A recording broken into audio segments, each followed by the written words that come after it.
democracy looks like.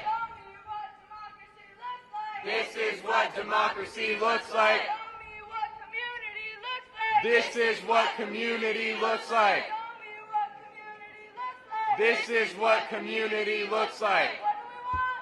Free DC. Now. Free DC. Now. Free DC. Now. Free DC. Now.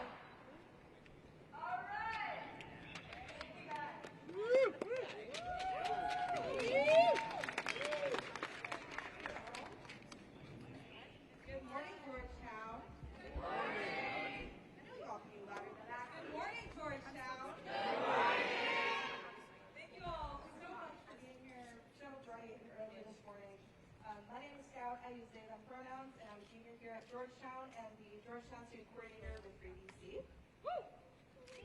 I wanted to take a moment to thank the student organizations and organizers who made this happen.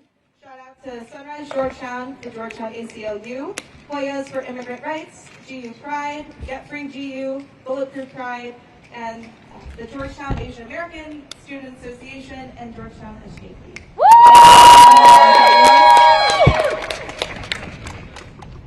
You know, students have been at the forefront of movements to resist authoritarianism throughout history, and we could not do it without the help of progressive legislators who advocate for student voices and representation.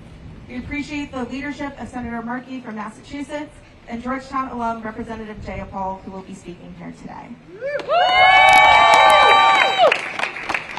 And you know, it takes all of us to work together to end the occupation of DC. Because at the end of the day, who keeps us safe? We keep us safe! Who keeps us safe? We keep us safe! Is Representative Jayapal here yet? I cannot see.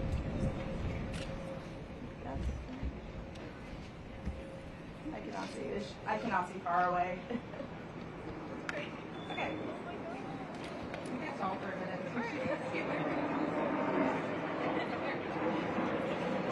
While we wait for Senator Jayapal, you guys are going to hear from me, which is a lot less impressive, but hopefully will still be fun and interesting. So my name is Daisy. I'm the hub coordinator for Sunrise Georgetown. Love you guys too. And if you had told me I was going to be speaking here today, I would have been very surprised. Like a lot of people here, I came to Georgetown believing that I could change the world. Like, really funny, I know, but I did believe that. But every year, every class I took here, I got more convinced that I actually couldn't. The more that I learned about the systems, the hundreds and thousands of years of oppressiveness that has been in action since long before I was born, before I felt small and powerless. I saw protests, but I didn't see them making a huge difference. But guys, I'm here to tell you that no one protest is going to change the world, but each protest is a step towards building a community, towards building a movement, and towards building a group of people that is ready to tell Trump that he doesn't have the right to our city, that he cannot take our campus, and that he cannot take away our right to free speech. So here at Georgetown, I know that we love to analyze our issues. We love to talk about what we would do if we were in power, but we don't necessarily love to take risks. We don't like to put our names on the line, our careers, or our futures on the line. So thank you all for taking a risk with me by being here today. Because I know that you know as much as I do that it's not our choice anymore whether or not we put our futures on the line. Our futures are already on the line.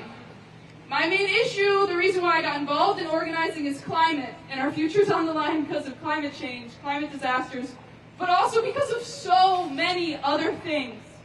I'm here today speaking because I can't organize for a livable future if we no longer have the right to protest on campus, if we're living through democratic backsliding, if we're living through a time in which Trump can deploy federal officers to our city and our school doesn't guarantee us the right to continue to have free speech. So we're here to ask Georgetown to guarantee that they will protect us when we protest on this campus, when we raise our voices. They say they're proud of us for advocating for what's right. So I'm here asking, prove it. Guarantee that we'll continue to be out here. We'll continue to be able to protect each other, to keep us safe, and to fight for all of our causes. Thank you so much. Show me what democracy looks like! This is what democracy looks like! Show me what democracy looks like! This is what democracy looks like! Show me what community looks like! This is what community looks like! Show me what community looks like! This is what community looks like! Our next speaker today is Washington's 7th District Representative Pramila Jayapal. Representative Jayapal is the first South Asian American woman elected to the U.S. House of Representatives and is the chair of the Immigrant Task Force for the Congressional Caucus, and is a vice chair of the Congressional LGBT Equality Caucus and is the co-chair of the Transgender Equality Task Force. She also serves as a ranking member of the Subcommittee on Immigration, Security, and Enforcement.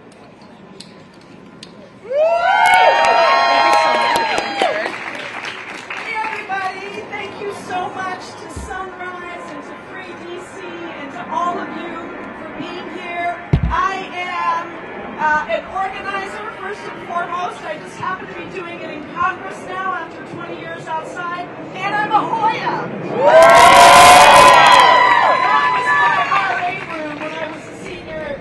Georgetown right here in Copley, and I used to look out at the square and be a part of the protest here, and it makes me so happy to see you all here because the previous speaker is absolutely right. This is an unprecedented moment in our country where we have an authoritarian leader who is deploying federal troops to Washington, D.C., to cities across the country, militarizing our streets, kidnapping people on the streets, immigrants, people who look Latino and speak Spanish are now being given free rein to be kidnapped from Home Depot corners across the country. Yay! And the only bulwark that we have is the people. And so what you are doing here today is so important because at the end of the day, the checks and balances that were supposed to be built into our Constitution so that we could protect our constitutional rights are not working right now. Because when you have a majority party in Congress who refuses to actually hold a president, an authoritarian president, accountable, when you have a Supreme Court that is stacked with corrupt justices who take luxury RVs and trips from donors who come before the Supreme Court, then literally the only check and balance is you. So yes, you are taking a risk today by being here, by walking out with students across DC to say we are going to protect our rights. And what an incredible show of power, people's power it has been this last weekend to see thousands of people on the streets of DC, to see people fighting back against the narrative that we are powerless. We are not powerless. The people have the power. The power doesn't flow from the top down, it flows from the bottom up. And that means that when we withhold our power, when we withhold our willingness to go along with what the authoritarian leader is doing, that is when the people's power wins. They can't win without our support. So don't forget that every single movement, every single event, every single walkout, every single protest, every single act of non-cooperation is part of what it takes to build the people's movement. And you are here today because you believe in a different future than what we have right now. You believe in a future where billionaires don't control the wealth of our planet. You believe in a future where we have a planet to pass on to our people. You believe in a future where working people can earn a decent wage and send their kids to colleges like the one that you're going to today. You believe in a future where there is genuine equality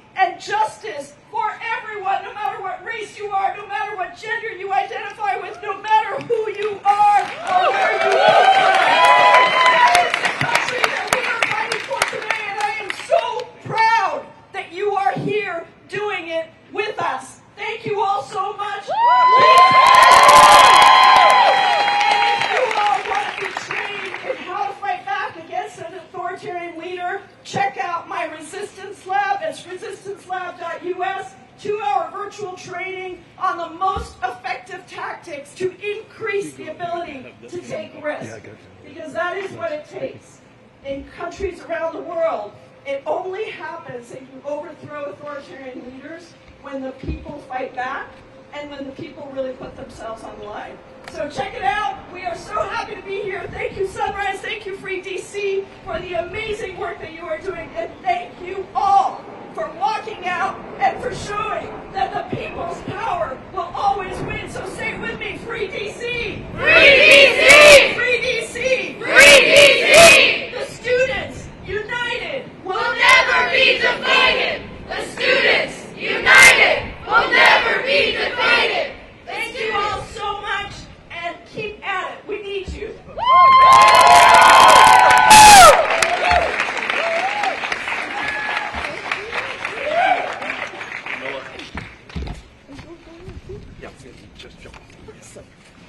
Hey, DU, can you hear it? Can you hear our mighty spirit? Hey, DU, can you hear it? Can you hear our mighty spirit? Hey, DU, can you hear it? Can you hear our mighty spirit? Up next is Massachusetts Senator Markey. He is on the Committee on Health, Education, Labor and Pensions, and Environment and Public Works. Markey is a pioneer for climate justice and clean energy in the Senate and was the Senate author of the Green New Deal and has been a champion of progressive causes supporting gun control, single-payer health care, and affordable housing. Beautiful. Thank you all. Thank you. Thank you all for being out here. So, D.C. is under assault. When the Capitol was under assault on January 6th, Trump refused to send in troops to protect against this attempt for the usurpation of democracy, of the election of the President of the United States. He allowed for that assault to take place on the Capitol with no troops being sent in. But now, here in D.C., the President is attempting to create an impression that the crime rate is going up rather than down, that there is, in fact, a crisis here in the District of Columbia. And what he is doing is attempting, not just here in D.C., but in Chicago, in L.A., in Boston, is to try to characterize communities that are majority minority, that are majority black and brown, as being unsafe to live. And it's not a coincidence that he's picking all of these cities that are black and brown majority. It is to scare America. You cannot make America great again by making America hate again. That is what Trump is seeking to do. And what we have to do is to make sure that we stand up to him. And these governors who are sending their National Guard troops here to D.C. at a cost of $1 million a day, they should be protecting Medicaid and SNAP and educational opportunities for young people back in their own home states rather than participating in this charade that Donald Trump is creating here in the District of Columbia. This is not about policing. This is about political theater because Trump's political rating is going down because he knows that he is vulnerable. And he's just going back to his old standard play, which is racism, which is trying to play to the worst fears that he can instill in people across our country. That is what is at stake right now. And so we have to stand up. 250 years ago, the American Revolution began in Lexington and Concord. They stood up against King George, those Minutemen and women. They were knocked down, but they were not knocked out. They got up, they fought, and they won. And the abolitionist movement, we know that Georgetown is still reckoning with its own history with slavery. Those abolitionists, they were knocked down, they were not knocked out. They got up, they fought, they won. The suffragette movement, they were knocked down, they were not knocked out. They got up, they fought, they won. The same-sex marriage movement, they were knocked down, but they were not knocked out. They got up, they fought, and they won. And the civil rights movement, Martin Luther King Jr., they were knocked down, but they were not knocked out. They got up, they fought, and they won. And that's where we are today. It's led by the young leaders in our nation, standing up and fighting. And yes, people are being knocked down, but they are not knocked out. They're going to get up, they're going to fight, and we're going to win. We're going to beat them. We do not need a king in our country. We do not need a dictator. That is what this is all about.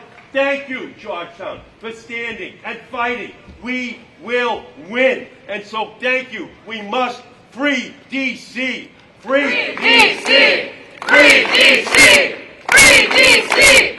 Free D.C. And free our country of the dictatorship of Donald Trump. Thank you all so much. Tell me what democracy looks like! This is what democracy looks like! Tell me what democracy looks like! This is what democracy looks like! Thank you, Senator Markey. Thank you. Thank you so much, Senator Markey.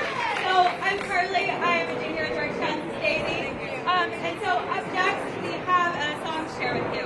As a bit of history, enslaved people passed on songs to worship, to teach, and then these songs became part of the anti-slavery movement and abolitionism.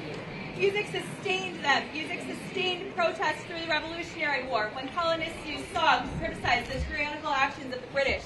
Music was a critical part of the women's suffrage movement, the civil rights movement, the anti-apartheid movement, the labor movement, continued by labor choruses around the country, the LGBTQ rights movement, continued by LGBTQ choruses around the country, and anti-war movements. And so today, in our fight against authoritarianism, we bring you a song To make it possible for his MAGA base to feel as though he is fulfilling his promise to them. But you cannot make America great again. That's what's going on. That's what Trump is trying to perpetrate. And these young people today are standing up and saying, no, they will not accept that as a part of the culture of our country. Well, we just have to continue to stand up and to fight and to put the pressure on the Republicans in the House and Senate, because what's happening here is wrong, and to the extent to which Republican governors are supporting and becoming a part of this entire crisis, that we make sure that they understand as well that they are going to put their own seats in jeopardy. I apologize to you. I got to run. Okay.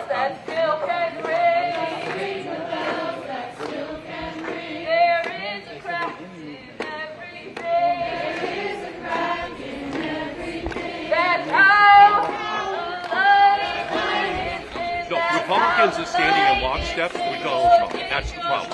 They do whatever he wants, and even if they disagree with him, they sit in silence. And that's why people at the grassroots, students, activists have to stand up, raise their voices, and let them know that there's going to be a huge political price that they will have to pay.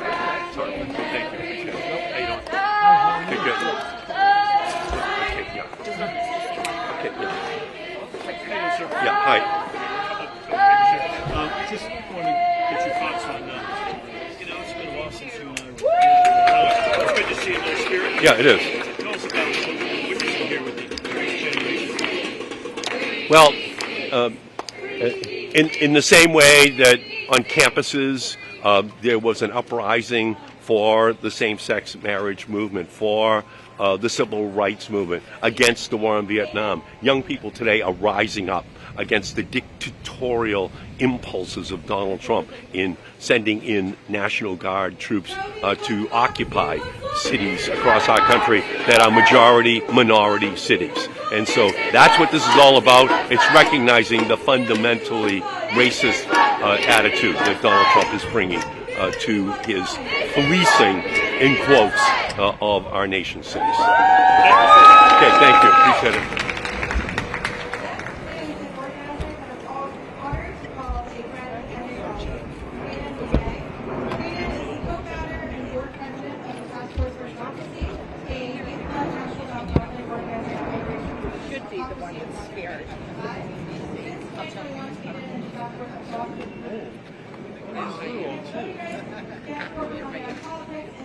just and inclusive democracy we all deserve. Hampton is also the Free DC student organization.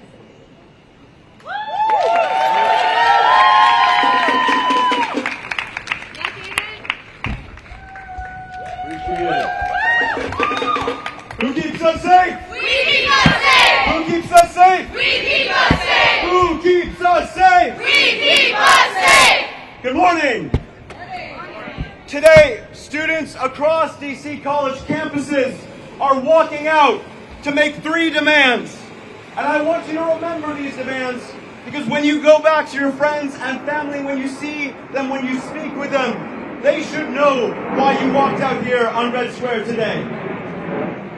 We should be able to clearly answer what our movement stands for, what Free DC as a campaign stands for. And first, to Georgetown administrators, we demand you do not comply with the Trump regime's attacks on our campuses. We demand you not comply with the Trump regime's attacks on marginalized communities, on critical program funding. You are not Columbia University. You are in the District of Columbia. So stand up for your students. Do not cooperate with ICE's illegal attacks on our campuses and our communities. So Georgetown, we demand non-cooperation. What do we demand? Non-cooperation! What do we demand? Non-cooperation! What do we demand? Non-cooperation! To Mayor Bowser.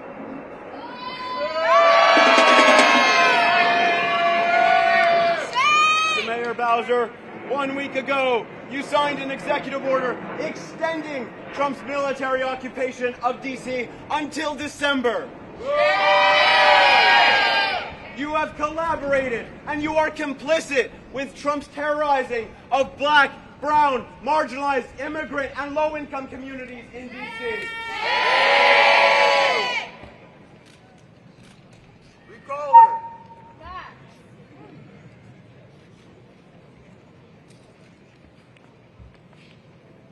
So, to Mayor Bowser, we demand you cease your collaboration with the Trump administration and his military occupation of DC.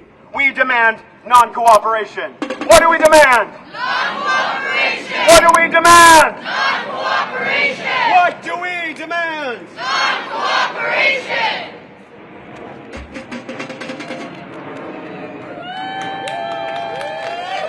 Third, we make this demand of Congress. We demand tomorrow you vote to end DC's military occupation. We demand you vote on H.R. 51 to make DC a state. We demand that you defend home rule. What do we demand? That you defend home rule. What do we demand? That you defend home rule. You know, one of the things that we've learned as college students is that we exist in the context of so many student movements, from the Student Nonviolent Coordinating Committee to students in Bolivia, in Chile, in Serbia, who have risen up against autocrats, against despots and dictators, and demanded more just and inclusive democracy, demanded democracy that's determined by dignity and diversity, not despotism and despair. And that's what we're here to demand today. That democracy, that dignity can extend to DC, can extend to our college campuses. That we as students can have autonomy in our district and in the decision making of our education.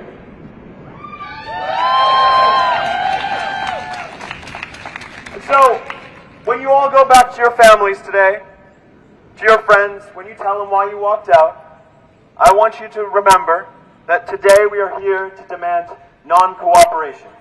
Because when the textbooks of tomorrow look back on the institutions and their actions today, we need them to remember what light they'll cast them in. And so, even if those institutions fail us, we can always turn and trust each other and feel comforted in the knowledge that who keeps us safe? We keep us safe! Who keeps us safe? We keep us safe! Who keeps us safe? We keep us safe! Thank you all so much. It's been a pleasure being out here.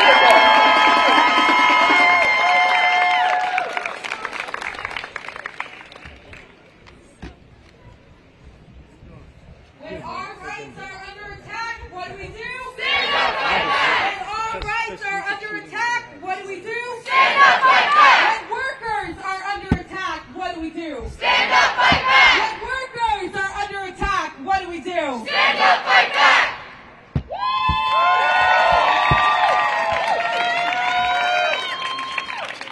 From DC to Palestine, DC to Palestine, occupation is a crime. Occupation is a crime! From DC to Palestine, From DC to Palestine, occupation is a crime. occupation is a crime! Georgetown, Georgetown, we know you. Georgetown, Georgetown, we know you! You endanger workers too. You endanger workers too! Georgetown, Georgetown, we know you. Georgetown, Georgetown, we know you! You endanger workers too. You endanger workers too! Thank you, everyone. I'm here today on behalf of the Georgetown Coalition for Workers' Rights, a student organization committed to ending the exploitation of labor at Georgetown and beyond. It is a privilege to be speaking before a group of people who recognize that Donald Trump's occupation of D.C. is a flailing attempt of a dying empire to intensify the surveillance of its people, to criminalize state-induced poverty, and to castrate the power of the working class. Many are calling this an unprecedented descent into fascism, although it is a new escalation, colonized and oppressed people of the world, from the American internal colony to the global south, could tell us that what we are seeing is not the exception, but the rule of American imperialism. I want to focus instead on a phenomenon that the Martiniquais poet and politician Aimé Césaire named in 1950 as the imperial boomerang. In his revolutionary essay, Discourse on Colonialism, Césaire writes the following words: "And then, one fine day, the bourgeoisie is awakened by a terrific boomerang effect. The Gestapos are busy, the prisons fill up, the torturers standing around the racks invent, refine, discuss. People are surprised, they become indignant. They say, how strange, but never mind, it's Nazism, it will pass. And they wait, and they hope, and they hide the truth from themselves, that it is barbarism, the supreme barbarism, the crowning barbarism that sums up all the daily barbarisms, that it is Nazism, yes, but that before they were its victims, they were its accomplices, that they tolerated that Nazism before it was inflicted on them, that they absolved it, shut their eyes to it, legitimized it, because until then, it had been applied only to non-European peoples. We stand in D.C., in the capital of what our government declares to be the most free, the most moral, the most democratic nation in the world. Yet we lack political representation, and public spaces have become playgrounds for the ROTC, which was right over there. Shame. And our people are being terrorized and brutalized by almost 30 different police agencies that govern D.C. in what can only be described as barbarism. However, shame, as Césaire writes, before we were the victims of fascism, we in the West were its accomplices. The Metropolitan Police Department has strong ties with the State of Israel and has received training from the Israeli occupation forces, including a counterterrorism security training program, which an MPD officer calls a preventative measure that MPD officers and DC residents benefit from. Shame! MPD uses the training and surveillance technology they receive from Israelis to target Black and brown community members, and ICE uses the very same tactics to arrest delivery drivers and service workers in DC.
We understand the federal takeover as a part of a larger systemic flaw, one bigger than any single politician.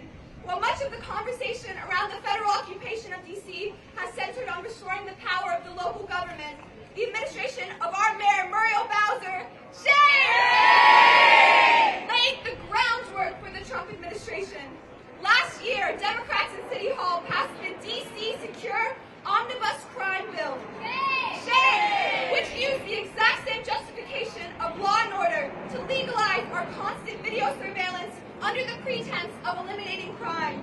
The local government, far before the federal occupation, expanded pretrial detention and cleared homeless encampments using inhumane measures.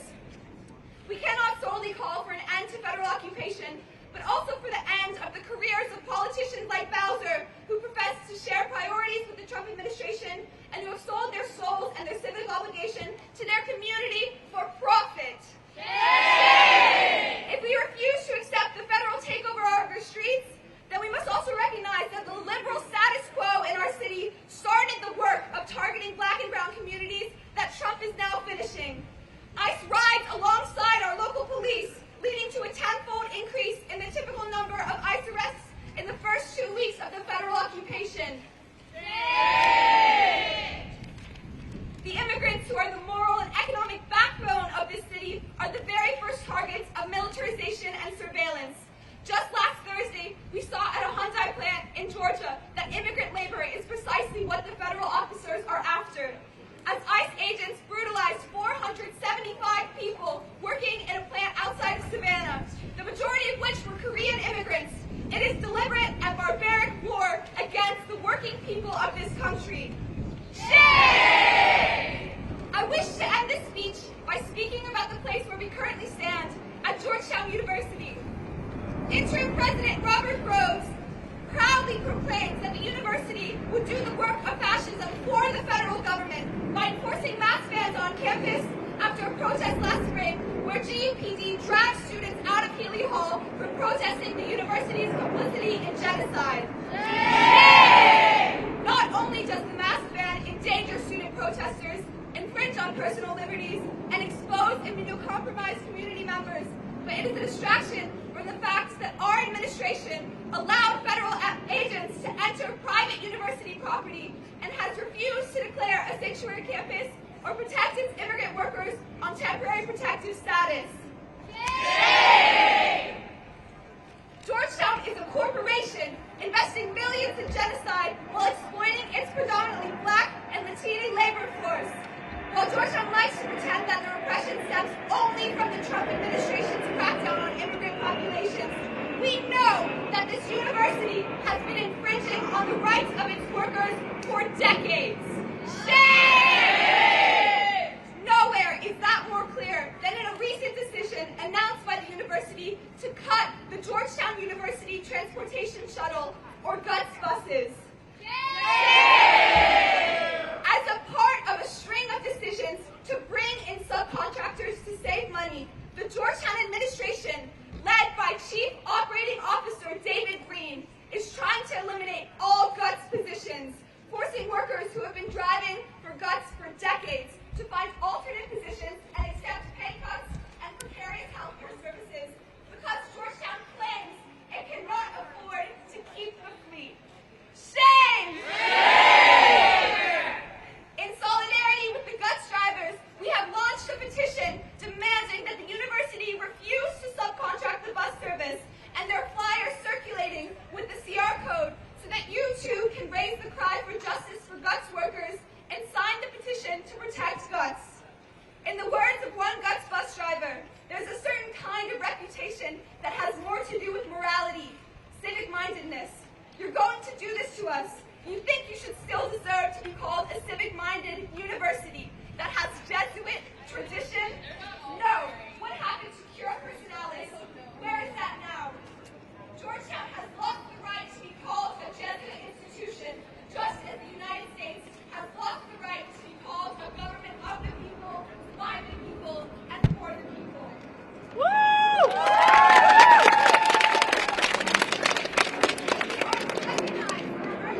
Of the imperial movement, that we must understand that liberation for the people of D.C.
people here are mighty bold. There's one thing that's clear to me. There's one thing that's clear to me. The people here have unity. The people here have unity. Lies and threats will not divide. Lies and threats will not divide. People standing side by side. The people standing side by side. One more time. I don't know what I've been told. The people here are mighty bold. The people here are mighty bold. There's one thing that's clear to me. There's one thing that's clear to me. The people here have unity. The people here have unity. Lies and threats will not divide. Lies and threats will not divide. The people standing side by side.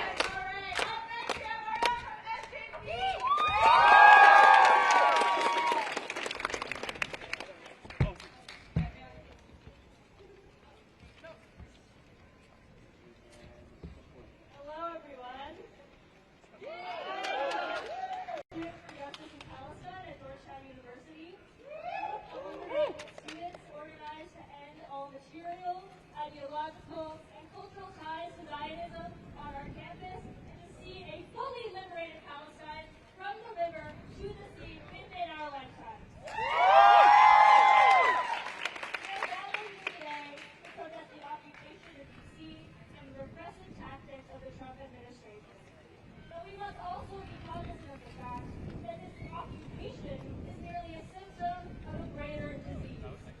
That disease is the U.S. imperial project. Hey! To protect ourselves or community members, we need to understand this bigger picture. Under the guise of lowering crime, Donald Trump has ordered this federal occupation of D.C. to target Black and brown community members, further deploy ICE and DHS against our immigrant neighbors, and to quell dissent to his autocratic regime more broadly. However, for those of us with Gaza as our compass, we know that this is not a surprise. We see the exact same strategies being used by the Israeli occupation forces in occupied Palestine, and this is not a coincidence. The U.S. and the Zionist entity of Israel are interlinked politically, economically, and militarily through the shared use of surveillance technologies used to target marginalized populations, the arms shipments paid for by our so-called representatives, and the deadly information exchange between the IOF, ICE, and local police departments like NPD that are patrolling our streets right now. Shame! These police forces train together to brutalize us and occupy us, and keep the masses at bay, because they fear our collective power.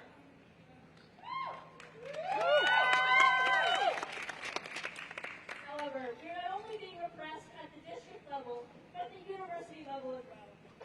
At the so-called congressional hearing on anti-Semitism, our disgraceful interim president, Robert Groves, capitulated to Donald Trump's fascist demands and the white supremacist and Zionist ideology. He openly bragged about his immediate rejection of the historic landslide divestment referendum win in the spring, doubling down on this university's complicity in the ongoing genocide of Palestinians in Gaza that has killed over hundreds of thousands of people to this day.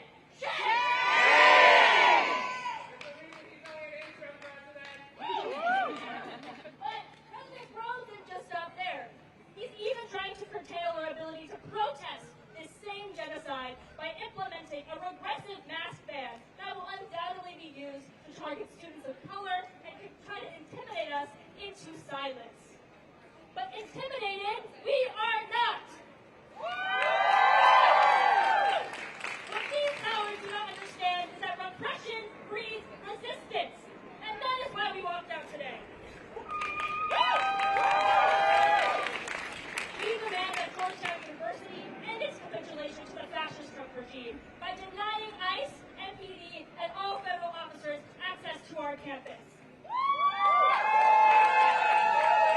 We demand that Georgetown University roll back its repressive policy changes, disclose all investments, and all academic partnerships with the Zionist entity, and divest from companies complicit in genocide.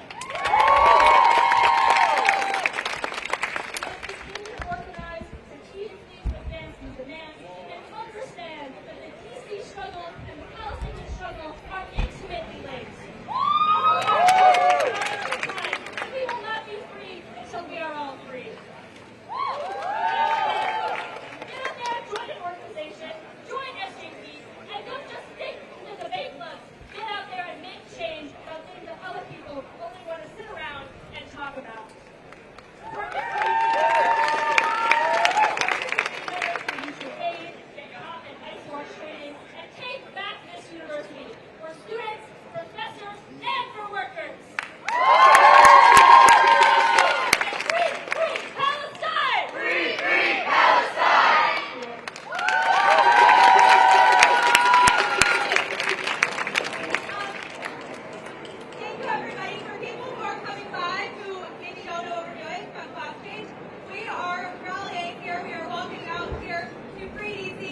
D.C., after the Civil War, won voting rights for all free men, including the newly freed enslaved people. When Congress and the federal government noticed that those people were winning political power, they took away D.C.'s ability to govern itself. That was wrong then, and for 100 years, D.C. was governed by a federally appointed board of governors. We could not set our own laws. We could not set our own budgets. We could not decide our own schools. We had no power. It was only in the 1960s, during the Civil Rights Movement, that former Mayor Marion Barry won home rule for the District of Columbia in what was the original Free D.C. campaign. Our movement now is named in honor of that campaign because we know that our struggle is connected to the struggle of the original residents of the district who had their rights and power taken away, to our ancestors who won home rule for D.C. 50 years ago, and to the threat that we face now. The good news is, people in D.C. are rising up. Over the last 3 weeks, we've seen our community members go on walking patrols at night to warn one another about ICE. We've seen neighbors blockade checkpoints to direct traffic away and keep people safe. We've seen our neighbors heckle these agents and make it clear that they're not welcome. And on Saturday, we saw tens of thousands of people in the streets who are united in making it clear that D.C. does not want this occupation. And D.C. does not want this occupation no matter what our mayor says. What we're all witnessing now is a time when we have an important choice to make. Just like you all walked out today, this morning, we are all going to face a choice of whether to continue to tolerate this administration's agenda or if we are going to begin to not cooperate with it. That is what Free D.C. is building, and that is what we are all united in fighting for, including you all who walked out today. I also want to say that in addition to the demands that I've heard you all make to the administration of the university, D.C. communities need our universities to be good partners in this moment.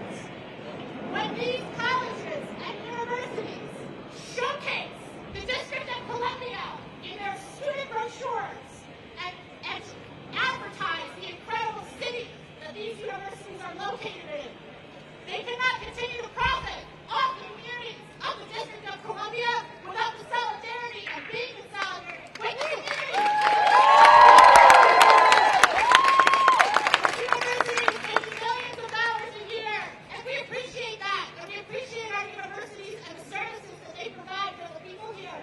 If they are not in solidarity with DC communities right now, DC communities are not going to be in solidarity with them. I want to express gratitude to all of the organizers who are making this event happen today. Georgetown is only one of 4 universities that are hosting walkouts. Howard is happening in 5 minutes. Howard students are walking out.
This is what democracy looks like.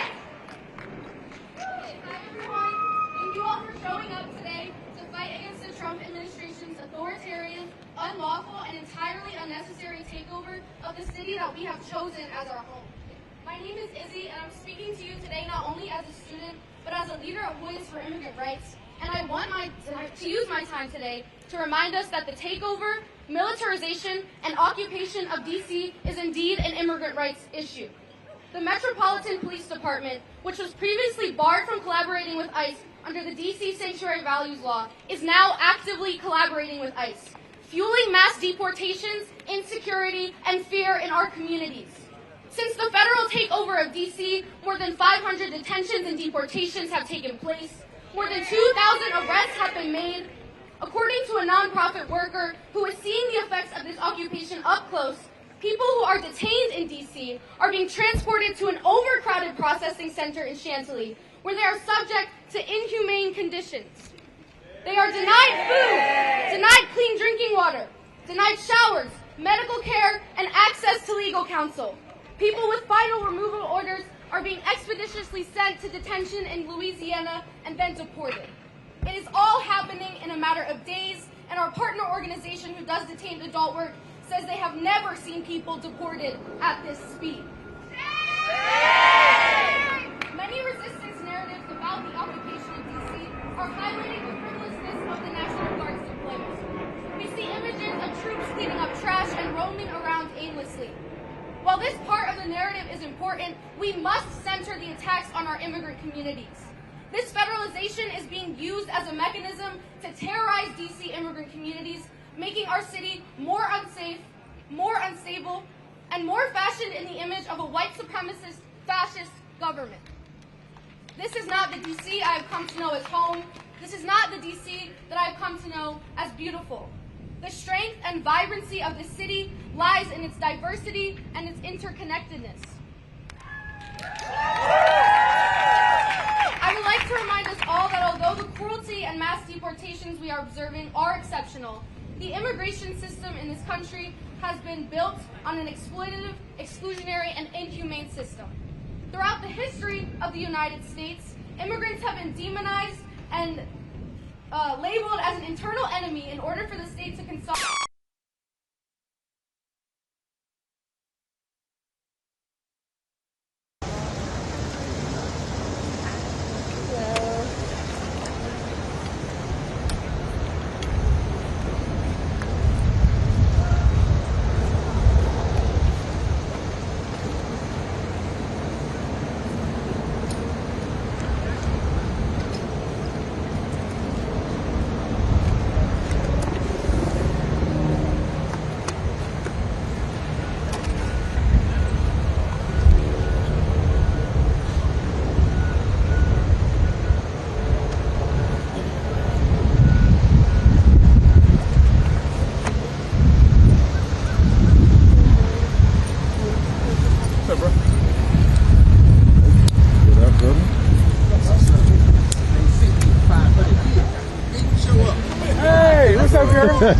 Wow.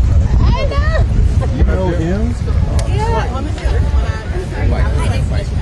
Good morning. Hi, let me introduce myself. Lydia Sermons, VP of Communications. Nice to meet you. And you're with what outlet? I'm Freeman. So today I was supposed to be watching a post, but they got Marvin coming out here today. So I figured since I was on my way, I would just still hang out for a little bit. So we are going to have a period of time where you guys can take some pictures and cover, and then we're going to ask you if you're going to stick around and move over to Howard Place.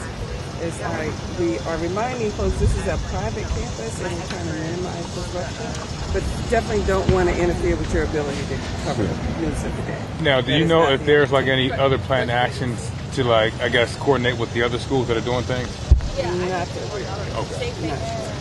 And do you guys think that you're going to have like National Guard or ICE agents or any other federal law? No, I went your place. How you been? Good, how about you? I can't complain. How's Georgetown? I still need to get through my class. Okay. I'm Dan, resident with the Post. We've communicated. You got a lot of black kids in there? How are you? Yeah. A lot of change. Wait, you work for Reuters now? Yeah, today's actually my second day. Oh, shit. Damn, Gershon. Yes.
somebody who do something for something. I know your hair's long, but I could make that shit work.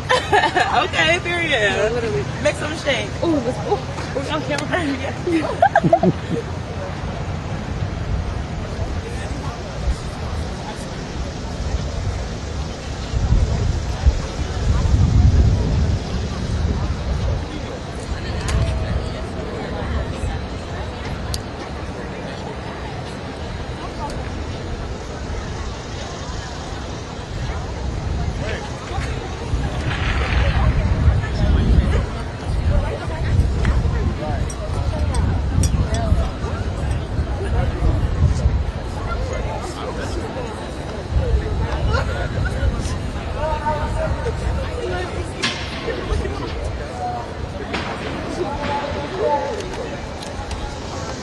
Georgetown, American GW, the 3DC, the Sunrise, organized by ourselves as well.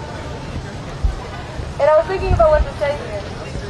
And I wanted to start with what's the difference between us and American and GW in Georgetown. It's got democracy died on our campus. The difference between us and those schools is that Kamala Harris lost on our campus. We were here, standing right over there, when she resigned from the election. It impacts us much more deeply than any of the other schools. I remember being there. I remember seeing that. I remember the loss of the hope in our student body. I remember people crying in towers and screaming. I remember all of that happening. And I think that really impacted us a lot as a campus. And we didn't even know then what we know now. Shaw has always been over-policed, gentrified. People have always been out here on the streets being impacted by the policies of DC, policies of the president. And now, more so than ever, we are in danger. There was a federal checkpoint in DC, in Shaw, on UN 14th Street, set up by the National Guard. Every day, I'm hearing stories of students being impacted by the police. Just this weekend, a Howard student was arrested, and we don't even know about that. And this has been a problem way before the federalization of DC. I knew about 2 students who were shot during homecoming last year, alumni. I know about a student who was arrested trying to take the bus last year just for not paying his fare. And I know none of y'all pay your fare. And that would not happen if he was not a Howard student. They didn't think they could make an example out of him. And I heard a similar story happen just this last week of another student arrested for not paying their fare on the bus. This issue has been impacting all of us, I know. I heard of a Howard party that was raided by police just last week. Students were brutalized. And none of us even know what's happening. I haven't heard the university say much about any of these issues. And today we're starting to try and fix that. Today we're starting to try and take a stand. Us as students have heard stories about the administration expelling students. I know a story from last year about them going to a student's dorm and harassing them. And because of that, we might be afraid to do stuff like this, to walk out. And we wanted this to be less of a walkout and more of a town hall, more of a teaching, more of a way for people to come here and tell y'all about what they know about the situation. People from student org, you have a professor, you have someone from Free DC. And I'm going to start by introducing our Free DC person. Their name is Frankie, and they're going to come up here and talk to y'all a little bit about this situation. So can we have a round of applause? Frankie, please come up here. We have about 5 or 6 speakers lined up for y'all over the course of the next hour. Thank you so much, everyone, for showing out. You can come sit on these blankets if you want. You can come chill and listen. But yeah, thank you so much, Frankie.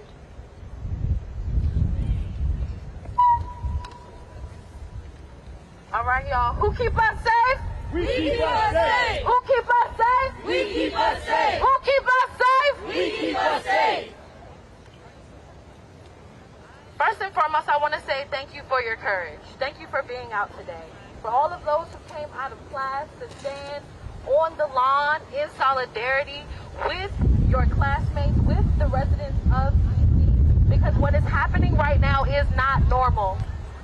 I want y'all to know what is happening in our city is not normal. DC right now is occupied. we have federal forces, the ATF, the FBI, the DEA, swarming our streets. And it's not okay. It is not okay. And so we at Free DC, we at Harriet's Wildest Dreams, we are fighting against authoritarian rule, and we need the young folks with us. We need college students with us, because the only way we are going to get free is if we do it together. The only way we can see freedom is if we care about the person to the left and the right of us. So when I ask you, I want you to dig down deep. Who keeps you safe? We keep us safe. Who keep us safe? We keep us safe. Who keep us safe? We keep us safe. By a show of hands, raise your hand if you've seen federal forces in our city. Raise your hand. Raise your hand. Overwhelming hands. Raise your hand if you've been stopped by police in DC. Okay, a little better, a little better. But the point that I'm making is that we cannot normalize this. We cannot stand idly by. Raise your hand if you know what to do when you're stopped by police. What should you say? Can someone shout it out? Am I free to go? Repeat after me. Am I free to go? Am I free to go? Am I free to go? Am I free to go? And you don't consent to a search. So if I leave y'all with anything here today, it's that you have to make sure you know your rights. Be good upstanders. The first thing you should always ask is, am I free to go? If they say you're free to go, walk away. You don't have to say anything else. Do not consent to a search. Do not talk to police, because cops lie. Cops lie. And I'm going to turn it back over to our moderator. I will come back up periodically to give y'all some tips and tricks. But again, thank y'all for being out here today. It is up to all of us. Woo.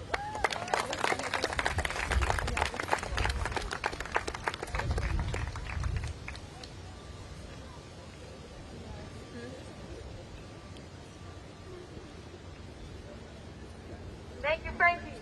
Who keep us safe? We keep us safe. Who keep us safe? We keep us safe. Thank you so much. Next up, we have a speaker from the Howard University Students for Justice in Palestine, who's going to speak to you a bit as well. Once again, if you want to speak, if you have anything you want to say, a story you want to share to the crowd, anything you think needs to be imparted to the university students here today, we're going to be standing over here. You can come speak to me and tell me a bit about what you want to say. We want this to be an open forum for students as well. We don't want to just be us here giving you knowledge. Everybody here has knowledge to give. Everybody here has a story to tell. So please come over and speak to us as well.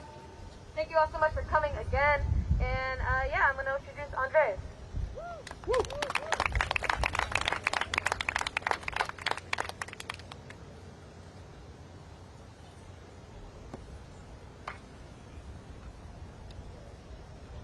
Can everyone hear me?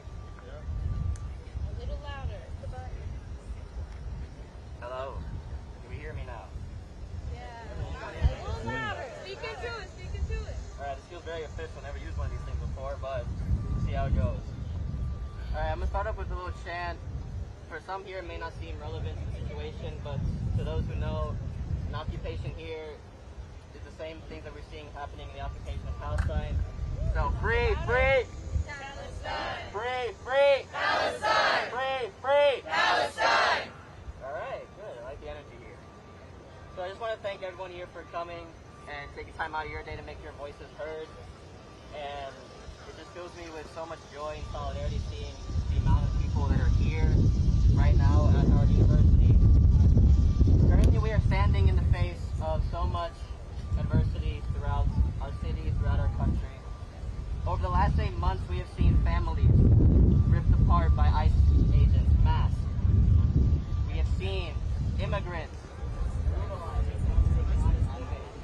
We have seen our fellow students punished for exercising their First Amendment rights. And now what seems to be another escalation in the Trump administration's continuing fascist agenda, we are now seeing National Guard troops stationed throughout our city. Dang. We are seeing federal and local police stationed throughout our city. Dang. And now Trump is threatened to go after other cities besides DC, including Chicago and New York. Dang. They say this is for stopping crime, but we know that's not true. They say it is for the good of our city, but we know that's not true. They say it is for our safety, but we know that's not true. Increased policing has never been the solution to crime. Our city is fine without fascists running through it, and these pigs don't keep us safe. We keep us safe. Who keeps us safe? We keep us safe. Who keeps us safe? We keep us safe. It may seem like we are fighting an uphill battle, but we cannot let that discourage us. Evil has taken many forms throughout history, whether it be fascism, colonialism, imperialism, racism, sexism. But throughout its lifetime, evil plays many cards to stay alive. But the final card evil will always play is to make you and me think that nothing can be done to stop it. If that happens, if we believe that we can't stop it, then evil wins. It doesn't matter even if it's on its last legs. If none of us think we can stop it, it will win. That is why even if you may feel tired, even if you don't know where this path will take us, even if it is out of spite, it is up to us to keep this momentum going and to keep hope alive so that evil can't win.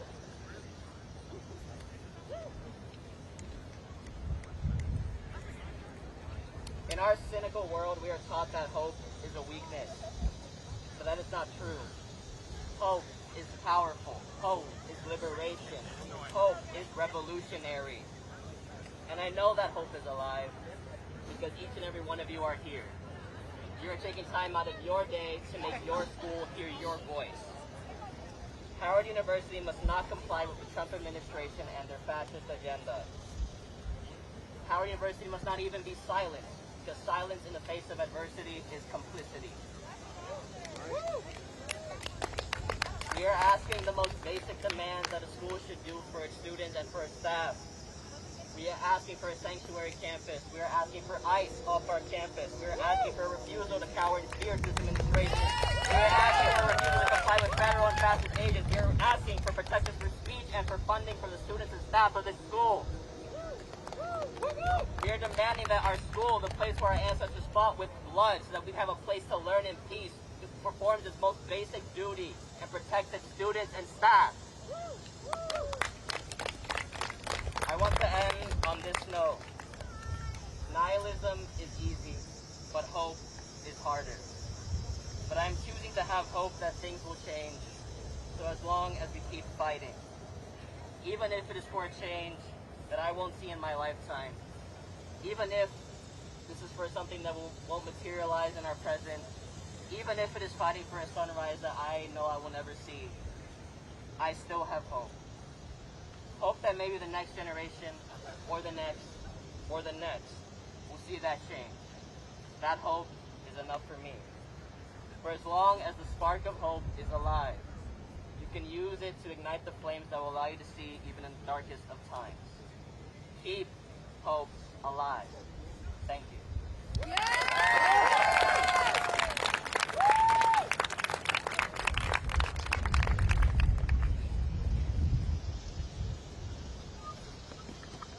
Thank you once again to the speaker who just spoke.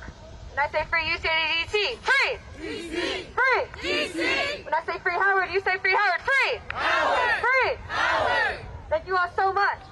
We know that this issue extends beyond us. Did you all know that 3 students lost their visas last semester? What has the university said about that? Do we know who those students are? No. This issue is going to continue. Who knows how many more students are going to lose their visas this semester? Who knows how the international students are being impacted? We need to speak to them. We need to speak for them. I remember someone told me they were talking to an international student who said they were afraid to even speak about their experience. That is the culture we're living in. That is the campus that we are living in. Immigrants are being taken off the streets. People who are here legally are being taken off the streets. I know people who have seen this stuff happen right in Shaw University, Shaw neighborhood. And I'm going to have a speaker who want to speak about their experience living in Florida, seeing alligator Alcatraz. So everyone give a round of applause for our next speaker.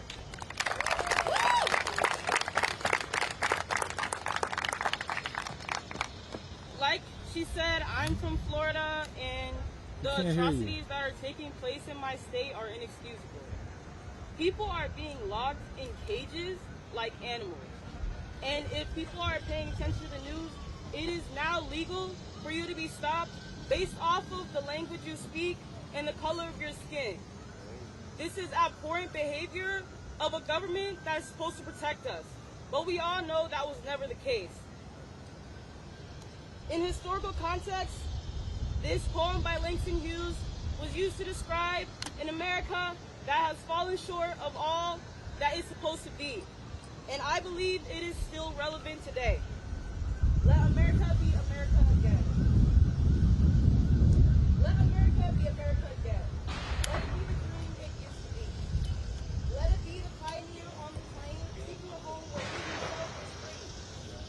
America never was America to me. Let America be the dream the dreamer's dream.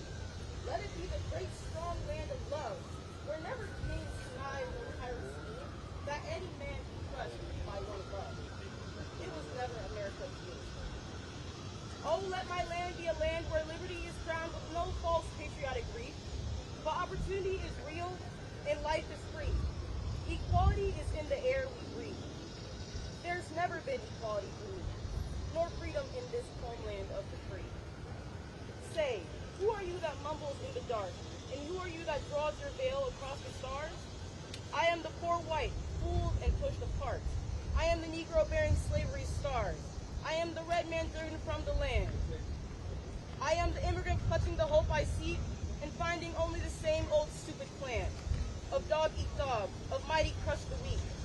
I am the young man full of strength and hope, tangled in that ancient endless chain of profit, power, gain, of grab the land, of grab the gold, of grab the ways of satisfying need, of work the men, of take the pay, of owning everything for one's own greed.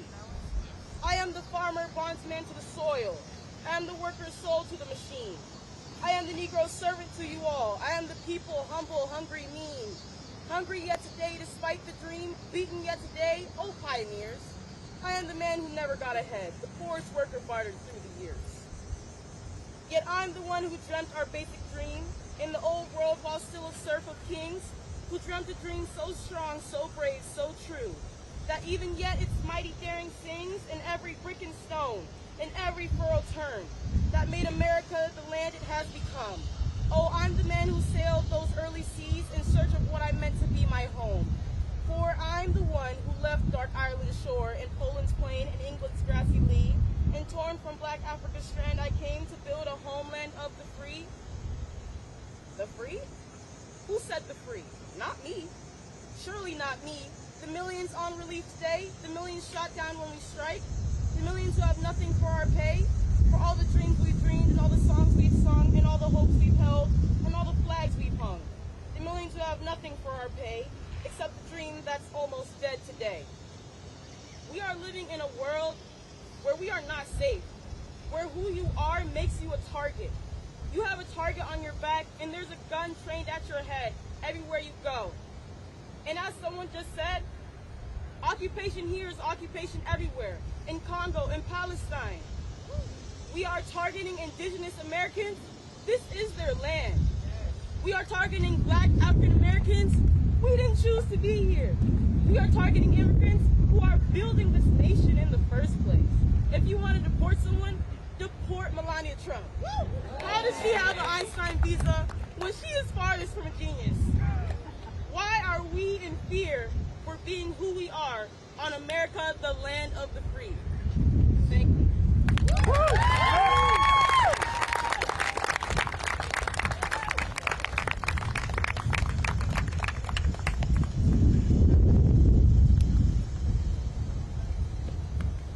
Thank you so much for that speaker who just spoke. By the way, that was someone who just came up to me and asked to speak. That was a student here today who was brave enough to use their voice to try and make even a little bit of a change here in the minds of everyone here today. Who keeps us safe? We keep us safe. Who keeps us safe? We keep us safe. Free, free, DC. Free, free, DC. Free, free, Howard. Free, free, Howard. Next speaker is a representative from Kujima, which is a revolutionary activism organization. They're coming up here to speak to you all as well. And also, after the speaker, we are going to come up here and give you a little bit more about why are we here today. How are we going to continue after this walkout? Because it doesn't just stop here. Did it start here? No. Did we start this? No. But it's not going to stop here. So thank you all so much. I'm going to hand it off to the next speaker.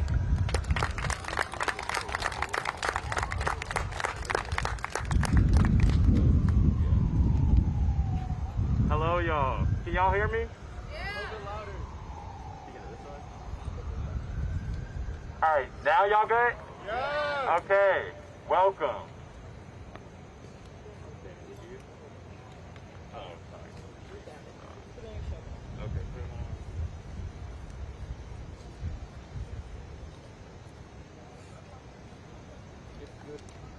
Just press the button. Okay. It can't be right.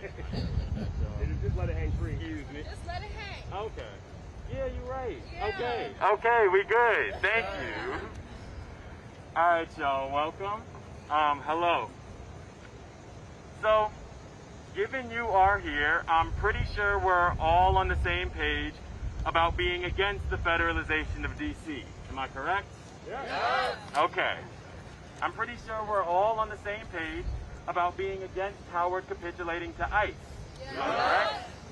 We're all against letting MPD on campus or calling MPD on the students themselves. We're all against Howard refusing to let their students freely express their disappointment with the institution, yada yada. So I don't think I need to draw those lines today. I don't think I need to draw the lines of how this is all connected to Howard's military contracts that see Howard research being used to develop tech to kill Palestinians, and Howard's general connections to the white supremacist institution and all that by forming the next generation of black capitalists. We all go here. We all know this. So I don't think I have to talk to you about that today. Instead, I'm going to talk to you about my Howard experience and what I think about Howard culture. Trust me, it's relevant. Between my freshman and sophomore years, I've been harassed by Howard police 6 times and MPD once. That's 7 times in 2 years. One of which was the very first day I spent as a freshman on campus. Another one of these times, I was held against the wall by my neck in my own dorm building. Multiple times these police have put their hands on me, and you know what I did about it? Absolutely nothing. Because what would happen if I did say something? The revolutionary communities that address everything on campus get active. Howard slanders the movement, maybe says it was started by outsiders, whatever that means. Right. But no one sees justice and no one is held accountable. Campus culture was not one where the student body at large would support me. I regularly still see students today with Starbucks. Right. Campus culture here is one that lets the administration get away with whatever as long as our perfect little elitist experience isn't ruined. So I say, what happens when ICE comes and grabs a student? Or when any of these over a dozen policing institutions randomly arrest someone? Or when the next student is targeted for speaking out? Will the campus culture be one of complete outrage in support for the folks targeted? Or will we continue to get our Starbucks? When folks see someone on campus being harassed by cops, will we be unified enough in our politics to step in? I think it's time we stop asking these questions and start becoming the answer. Yeah. We want Howard to be a sanctuary campus. We want admin to respect our right to free speech. And we want Howard to at least put out a statement or something opposing the federal takeover. But we also know that Howard won't do that because admin suddenly had a change of heart. That's not how this works. They are cold, calculated, greedy, unempathetic, yada yada. So, instead of appealing to this non-existent humanity, let's appeal to something we know is of importance to them. Howard's image. If we can wrangle the culture back from its current state, get students to see Howard for what it truly is, get students to care more about the federal takeover than whoever's performing in that building over there this year, Get social media flooded with Howard's failures, not just coming from revolutionaries, but the student body at large. Who knows how much more bargaining power we'll hold? I know if I was a donator, I wouldn't give my money to an institution getting dragged 24/7. Yes, it is nowhere near that simple. Changing the culture isn't the solution. It won't get ICE off our campuses. It won't stop Howard from targeting whoever they want. It won't get the feds off the street of DC. But what it will do is give us the cover of truth. Because as long as they can keep us small, they can target us. As long as the majority of us are willing to go about our day-to-day lives, they can ignore us. And as long as students are willfully ignorant of the fact that these streets just got a lot more dangerous, Howard can continue to pretend that there is no problem. So, I'd like to give a little homework to anyone willing to participate. Make some art critiquing Howard's silence on the federalization of DC and pass it out on campus. Write a poem about how students expelled for speaking out could be any one of us here today and put it on lampposts everywhere. Write an essay about how Howard letting ICE set up a table in the School of Business last year was a betrayal of every single student who goes to this campus. Because for us to have any leverage against this institution, we need the masses to be tapped into truth and on board with the cause. To put it shortly, we need to take the culture back from Howard. Take it back from the hands of individualism and apathy and remind people that there are things worth fighting for. And I honestly believe a continued presence of dialogue about these issues are critical of the situation we're in, and any manner of keeping the problems in people's faces is better than what we're doing right now. So despite what not here, this is amazing, on the day-to-day on campus at all. So despite what I said earlier, I do, in a way, think that yelling, whining, and screaming all the time will eventually help us reach our goals of making Howard a sanctuary campus, of getting admin to refuse cooperation with the occupation of DC, and protecting free speech on campus. Because for the admin to care about any of those things, the pressure needs to be coming from everyone we can get on board on campus and off campus, not just those of us here today. And if any of y'all agree with that, I look forward to seeing how you will help us win back the culture here at Howard University.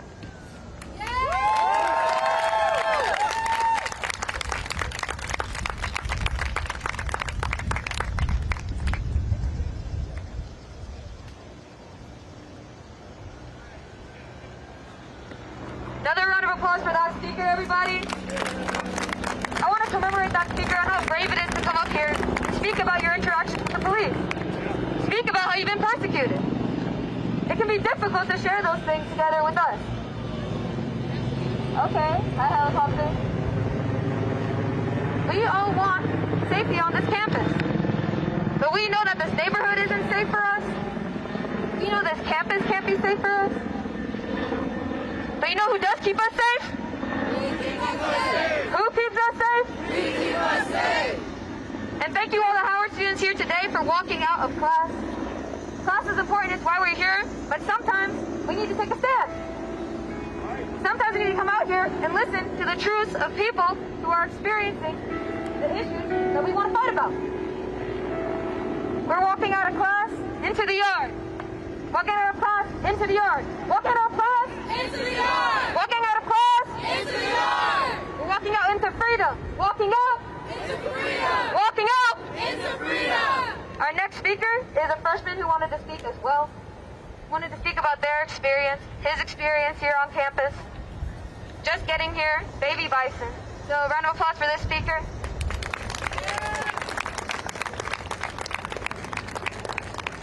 As our lovely organizer shared, I just got here.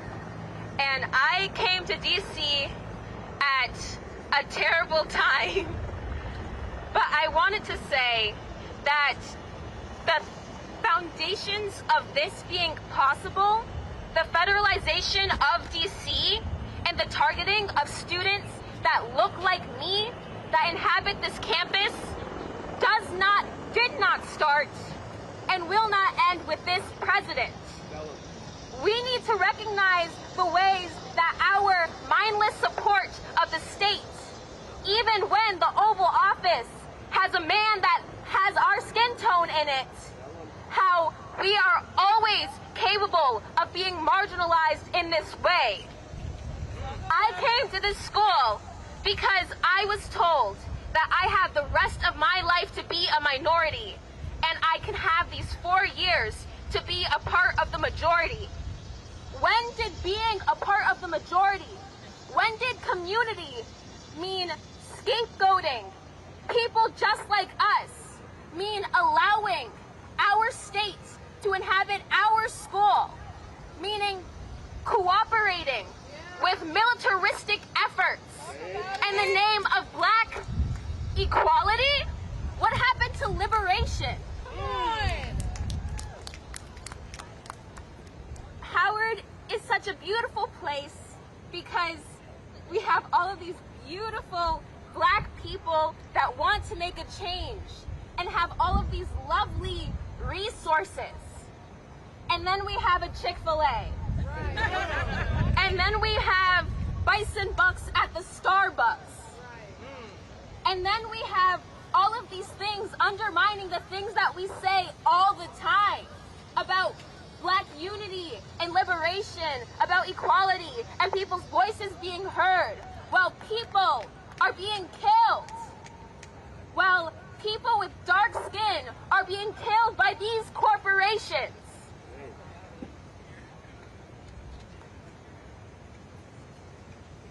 For these next 4 years of my education, I'm going to have to be in DC. For class of 29, for all of these baby bison, we have to be in DC. We have to be here. But the thing is, when this president is gone, we are still in the U.S. When this president is gone, all of his lackeys, ICE, the police, they don't leave with him. It is up to us to ensure that this fight doesn't end when the face of this violence changes. Thank you.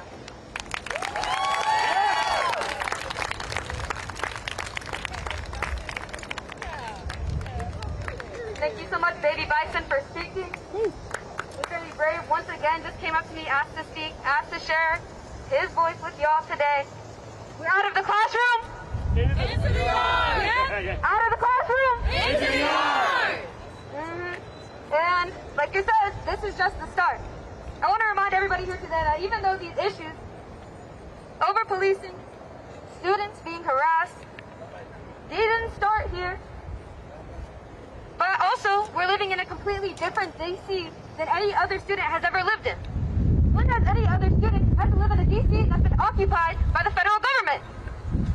What is our university doing to protect us from this new and unprecedented times? That is why we are here today. That is why y'all are here today. Because we know that we can't just go to class, go about our daily lives, knowing that at any time we might have to face the National Guard, face ICE, face our fellow peers being persecuted by these institutions. It has been happening. It will continue to happen.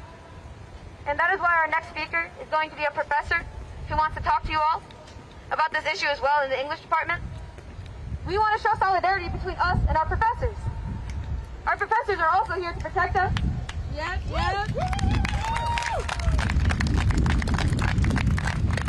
Us students, of course, are the center of student activism, but a lot of what we do couldn't be done without our mentors, without the professors who are here to support us. So I would like to give a round of applause for Professor Hampton. And have him come up and speak to you all.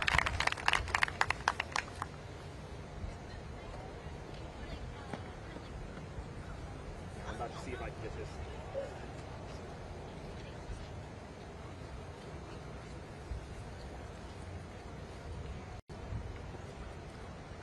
All right, can y'all hear me? Louder. All right. Okay, we'll see how this goes. Thank you all for coming out. My name is Professor Cyrus Hampton of the Department of Literature and Writing, formerly the Department of English. I'm a senior lecturer. I'm also a longtime volunteer with the non-tenure track faculty union. I'm a graduate of Howard University, class of '06, and I am very proud to be back here, even when we are faced with these disappointing and hurtful times. I prepared a couple words. Let's see if I can get enough hands to hold everything.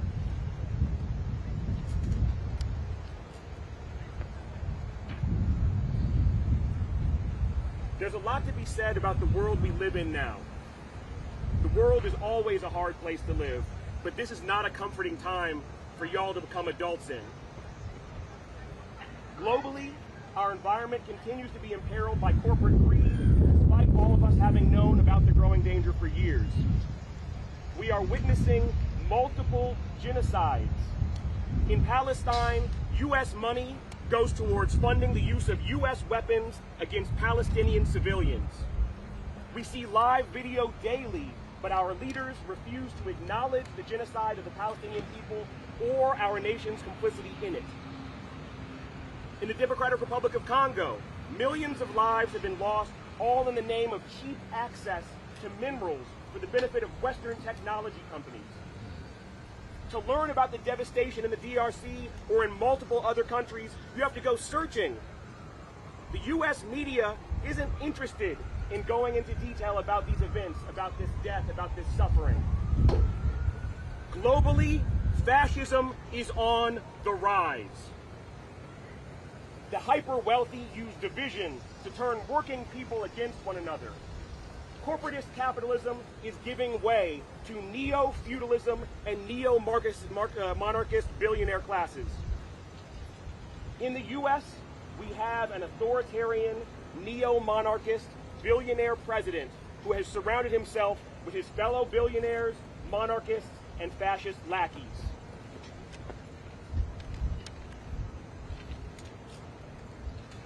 We are witnessing the dismantling of even the trappings of democracy, while our news media focuses on Gavin Newsom's latest singers, Taylor Swift's engagement, and the latest Love Island drama. It's hard to know what to do when ICE is kidnapping people with impunity, the president is talking about leasing abductees from concentration camps back to their employers, and soldiers and federal agents are stalking the streets of our capital. All of that brings us back here to our little campus.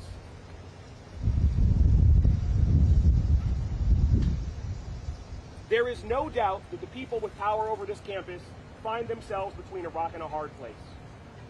Howard University is heavily reliant on public funding, which has always made it an easy target for racist politicians.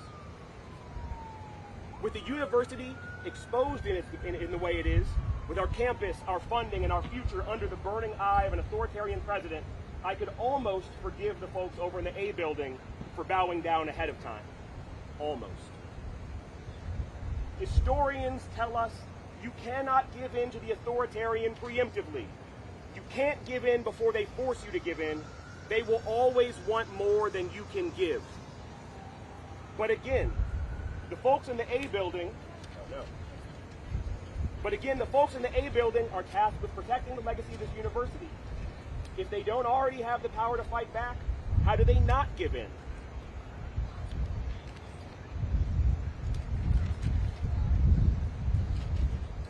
I wish I had an answer for them and for us right now. I don't. I don't know exactly what we should do next.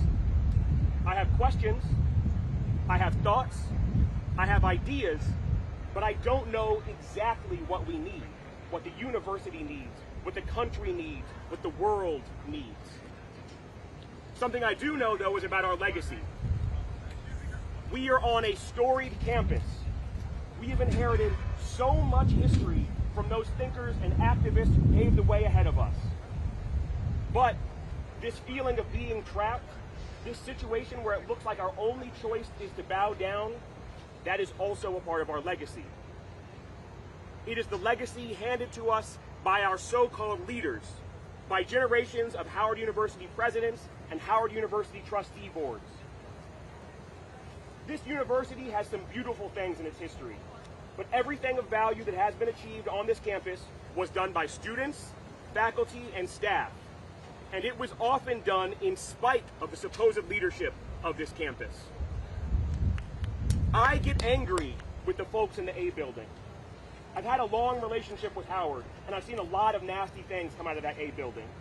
Sealed off safely in their offices with their big salaries and their big titles, I've seen deans, provosts, and presidents ignore students' well-being or even be spiteful and cruel towards students.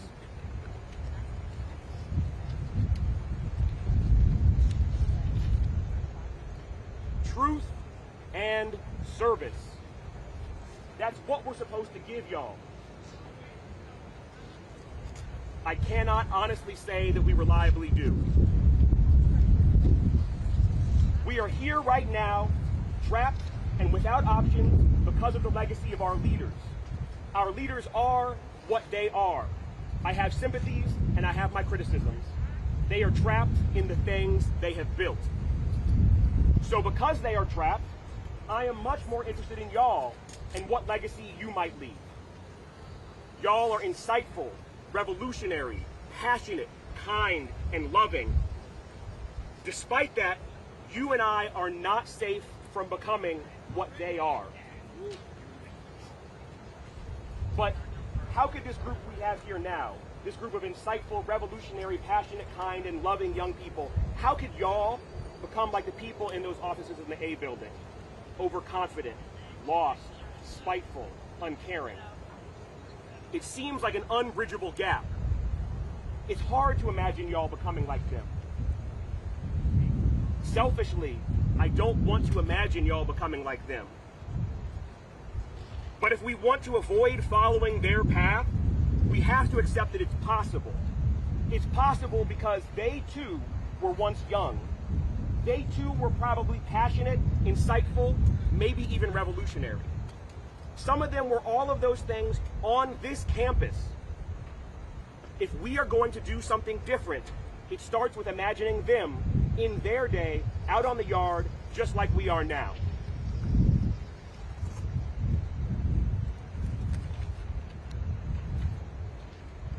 I just talked about this with my students last week, so if any of y'all are out here, my apologies for being a little bit of a broken record.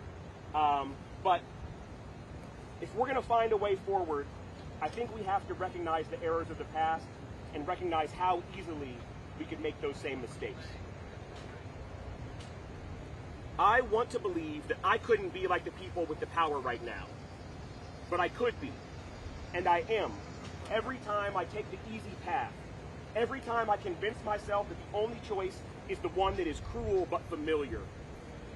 The frightening truth is that our actions today define who we are and who we can be. It's not what's in your heart, it's not how smart you are or how much you care, it's what you do with your mind and your body right now. For revolution to exist, revolution has to exist in the way we work, fight, and love right now. That's because what we do today teaches us and trains us for who we will be tomorrow, next week, next month, next year. It's a terrible lie that many good people have told themselves, that if I just get over this hill, if I just get through this door, I will finally be free to do good for people. So I'll do whatever it takes to get myself through that door. I will take the easy path, and I will allow myself to be unkind, to avert my eyes, to be vicious. And then, once I'm through that door, I'll change. But even on the easy path, getting through the door takes hard work, and it takes time. And having poured yourself into doing whatever you had to do, allowing yourself to be unkind, averting your eyes, being vicious, the person who makes it through that door will not be who you are today. Maybe it won't totally change you. Maybe you will still hold on to your dream.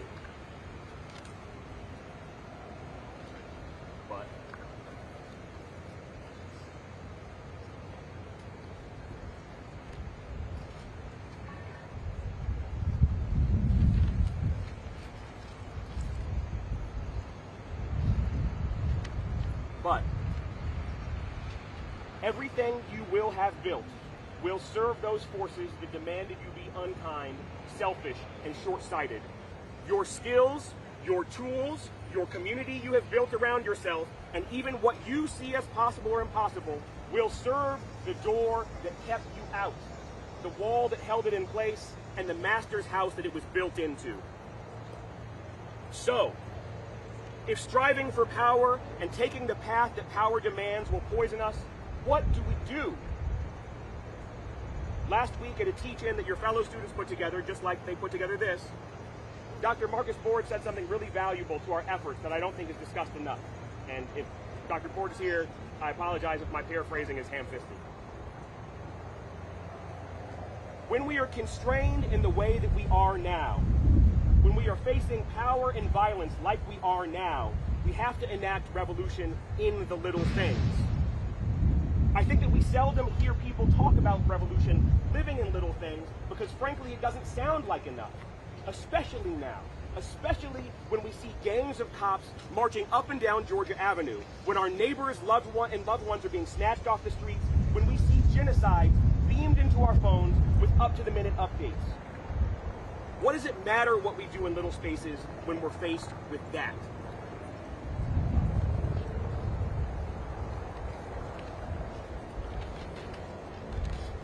Well, in front of me right now, I see present and future artists, engineers, lawyers, lawmakers, architects, actors, doctors, scientists, philosophers, business people. Business folks, y'all aren't off the hook either. In the work that you will do and in the work that you already do, you take little steps, little ideas, and little discoveries. You make them a part of something larger, and in doing so, you change the course of knowledge and thought and culture and the world. To take those little steps and make something new, however small it may seem, it takes a lot of hard work. You have to practice and hone your own skills. You have to build new ways of exploring and working. You have to build entire communities of colleagues, comrades, loved ones, and family members to support your work. If you take those little steps using the master's tools, you will rebuild the master's house. If you have spent your life appeasing power to the detriment of the many, even if the opportunity to help the many, help people, and help the world presents itself, you may not have the skills, the tools, the community, or the ability to take that opportunity. Our choices now make us who we are and who we can be. If we want to live in a different world, a better world, we better start practicing right now.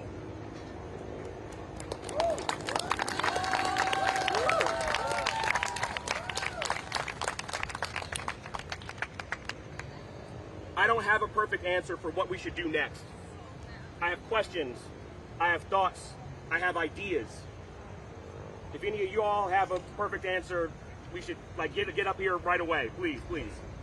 But if you don't, I'm certain that you have questions, thoughts, and ideas. I'm almost done.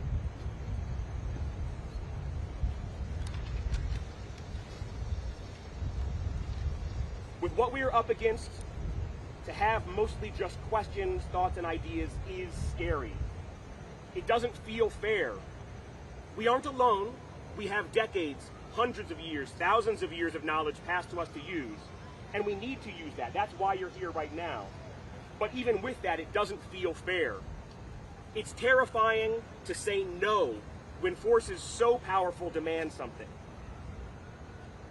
But we aren't yet trapped into the legacy of the master's house. And I hope and believe that even those who are in the master's house right now can choose to walk out and join us. Together, if we are honest, passionate, skeptical, careful, and radical, we can start a little conversation that leads to a larger conversation. We can create little ideas that lead to larger ideas. We can perform little actions that lead to larger actions. And when the opportunity presents itself, tomorrow, next week, next year, or during the lives of your grandchildren, we can grab the opportunity and we can cause transformative change. It is terribly frightening, but the time to start is right now. Y'all have probably heard, some of y'all have probably heard these words before, but I want y'all to repeat after me these words from Assata Shakur.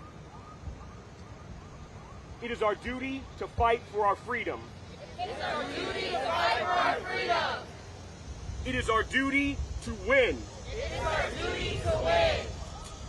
We must love each other and support each other. We must love each other and support each other. We have nothing to lose but our chains. We have nothing to lose but our chains. Thank you all very much.